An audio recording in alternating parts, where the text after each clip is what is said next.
Hi guys, Jurassic Junkie here, and happy birthday Xbox, you old bastard. Welcome to the Friday Night Rant.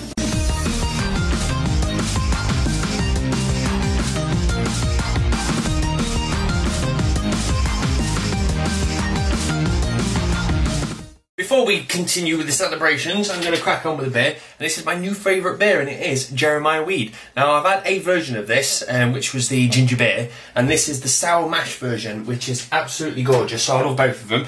At the same time, we found these glasses which are just kick-ass. So the jam jars with handles, which is just so cool. You can buy these on the internet, but sometimes, if you have a drink in a pub, they come free. Yeah. So I'll just leave that there. So there she is full. So to you, Xbox Live. Damn fine beer, damn fine beer. So yes, Xbox Live has turned 10, which is absolutely crazy because, to be fair, if you said what was you doing 10 years ago gaming, I would have probably said playing PSO on the Dreamcast on dial-up. So it's quite weird to say that Xbox has been around for 10 years, which is, it makes me feel old. So first of all, Microsoft actually did some stuff and gave some stuff away, but before I go any further, I do want to say that Xbox Live is an absolutely amazing service. I'm not here to say it's better than this or better than that. What I'm just here to say is, I think it's changed the way I game, and because of Xbox Live, I've actually made some great friends, and they came down this week, and that was why I didn't do a Friday Night Rant. We got very, very drunk for 3 days in a row, stole some glasses, ate some glasses as well, so it was a bit of a crazy weekend. But yeah, thanks to Xbox Live, I've made wonderful friends, so thank you, Microsoft. But, going on that then, Microsoft obviously thought, 10 years, let's give some stuff away, so they decided to give away Racketeer, which is not the best game to give away, to be fair, because it's a Kinect game. So to me, it felt like a very poor excuse for him to go, let's give them that free. The people who won't have Kinect might just go and buy it. So it just felt a bit of a cheap way. And they knocked 50% off some indie games, which, alright, that's okay. But to be fair, I think they could have done something better. For instance, like, every year you've actually used the service, give us 1 month free Xbox Live. Or just say, if you buy 6 months, you get another 6 months free. Something that everyone could really use. So it just felt like it was a bit of a crap party, Microsoft. But they have done some other cool stuff. And what that is I'll put a picture up right now. And they're actually giving away limited edition 10th anniversary Xbox consoles, and to be fair, they actually look really, really good. I'd love to get one. And what they're doing is anybody that actually registered with the service back in November 2012, and they're picking through the people that was there from the start, and they're just giving these Xboxes away. So that particular picture I just shown was from somebody off Reddit, and what they're saying is, just listen out for the phone. If you are one of these people from back in the day, if your phone rings, pick it up, could be Microsoft. At the same time, check your mail. I don't know why they're not going with email, but it says check your mail, so they're still contacting people at the moment, so you could still be a winner. But while we're talking about Microsoft, I'm going to talk about something which is everyone's talking about at the moment, and to be fair, I think there is... Let me just go into it. And what it is Microsoft has put through a patent for a service which will actually monitor you. So what the idea is, the Kinect and other devices will actually watch you to see how many people are in the room. And the reason for that, people are saying, is so for instance, if you're using Netflix and you rent a movie, and say you only 3 people are allowed to watch that movie within the terms and conditions, if the Kinect notices you've got 6 people in the room, then obviously it may actually stop the movie and say too many people in the room. Now, this is what everyone's saying. This is how it's saying it's all working. Now, this isn't 100% fact yet. They've not said this is what we're going to use it for. And at the same time, people says, and other devices. Now, I just want to roll out some stuff straight away. So, if we're talking about it's going to monitor how many people in the room, other devices doesn't come into it. I think that's absolute bullshit. So people are saying, oh yeah, but your Windows 8 mobile or your tablet and all this could be looking through its camera. Now, that's crap. Because first of all, anyone with a phone, it either lives in the pocket, so it's not going to be able to view much, or it's going to be face down on the table like everyone puts it. So the only thing you can monitor is if you've actually wiped your services or not. The next thing is a tablet. Now, a tablet, the only thing that can monitor is how big my balls are, because it's going to be on my lap if I'm using it. I don't sit there going like that and monitoring the entire room while watching the movie, so tablets won't be able to do it. The only other thing, you've got your laptop, and a laptop, if it could use the camera on a laptop, the only thing that could do is actually look back at the movie and tell me what movie I'm watching, because I don't exactly turn the camera around and face it on myself. So I think the idea of using all these other devices is bullshit. That won't happen. So we must be talking about the Kinect. So, bringing it back. the Kinect obviously has the power to actually monitor how many people are in the room. Now, I don't personally think that Microsoft would actually do this. Now, there's obviously a painting in, something's gone in and they've got something in the works, but I don't think it's going to be as easy as it's just going to look at you and go, whoa, 6 people, shut the movie down, because that makes no sense. Because if that was the case, it would be quite simple. You put something in front of the Kinect when you're actually watching a movie, or you unplug it.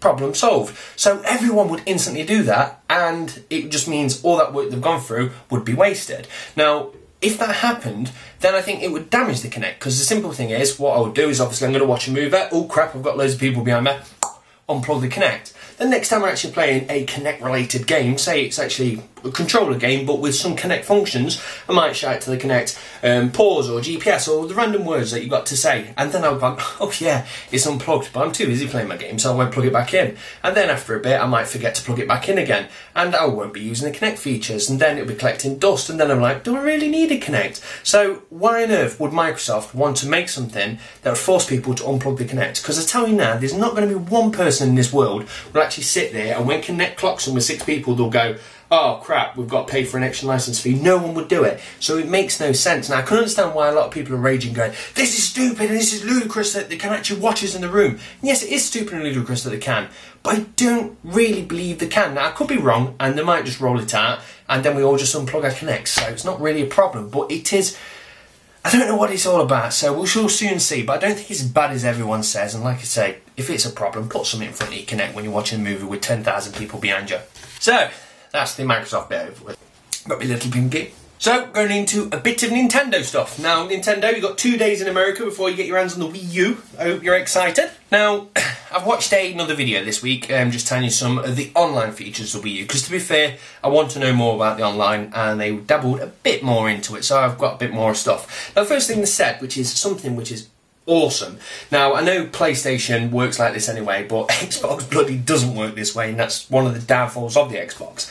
And what it is you can actually set up 12 people, or 12 users on the Wii U. Now, obviously you can do that on the other consoles, that's not a problem. But the point is, when you actually buy something through the eStore, so let's say DLC, all of those users will actually receive that DLC, which is awesome. So the fact is, if I buy a game, and Joe's going to log in as herself, she can actually play that game, which is just brilliant, because the Xbox, the amount of times I've actually brought an indie game down, then Joe's gone and signed into her account, and obviously we can't do it, and it's just annoying, really. I understand the licenses for one person, but no, I just like the good old-fashioned days, one game per console, that's how I like it. So, point for you, Nintendo. And the same time is obviously because you've got different profiles when you do your bookmarks, they'll stay with it. So obvious stuff that's going to happen, but they've confirmed it, and I'm like, yeah, I like that. One other thing that said they're actually going to be doing as well is, because obviously it's going to have lots of different features with the Miiverse and all the different things and hard to pronounce things. What they're going to be doing is rolling out apps for your phone. So when you're actually away from your Wii U, you can actually tap in and actually be able to contact people and talk and see different things. So I like the idea of being able to take the Nintendo Wii U experience away from you when you're on the bus, because it's not exactly if we can actually take the controller with us. So again, another good thing for you there, Nintendo. One of the things that they actually did speak about back at E3, and they kind of confirmed again now, is obviously when you're playing a game, you can instantly pause and communicate with the community. So you could go on there and say, oh, this bit's rather annoying, I don't know how to do this, and somebody could come back and tell you how to do it, which is very, very cool.